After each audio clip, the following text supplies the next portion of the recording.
Deb with Home Cooking is for the Birds. I've got a really quick dinner idea for you. I don't always post everything that my husband and I eat, obviously.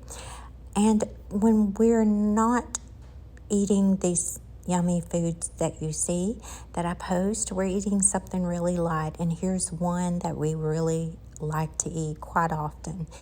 You will need 1 to 2 chicken breasts, or you can do a rotisserie chicken. You can boil them, or you can put it in your Instapot and go ahead and shred that chicken up.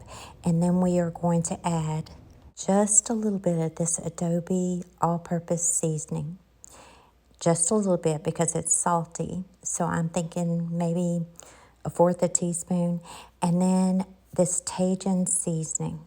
You can buy both of these seasoning mixes in the Hispanic section at your grocery store. You should be able to.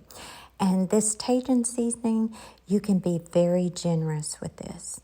I am guessing I added about 1.5 teaspoons of this Tajin seasoning by the time I'm finished seasoning this chicken.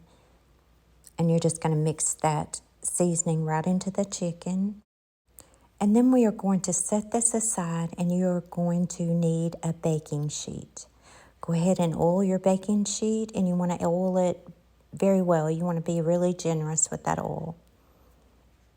And I'm just using avocado oil for this. We'll need some small flour tortillas for this recipe. I wish I could find these in low carb, but I haven't found those yet. But these are the small ones. You will need 1 can of refried beans. Go ahead and put your refried beans in a bowl and just put them in the microwave for at least 2 minutes to soften them up. And then you're just going to spread that on one side of your tortilla.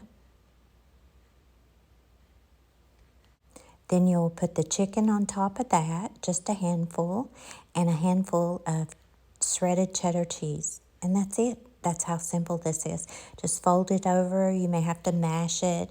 Put it on your baking sheet. I purposely made 2 chicken breasts for this reason, because typically if you use a large chicken breast, you have enough left over for another batch. So you can just put this in the freezer and save yourself a step the next time you make these. And I even write on it what it is on the bag. So simple. And then I have already preheated my oven to 350 degrees. Now, in order to get these really nice and crispy and brown, we are just going to baste these with some avocado oil, and it doesn't take much, maybe a tablespoon for all of them. Then we're just going to pop these in the oven for maybe 10, 15 minutes, if that, depending on your oven. But I wouldn't cook them any longer than 10 or 15 minutes. Turn your broiler on for a couple of minutes to get the tops nice, crispy, and brown.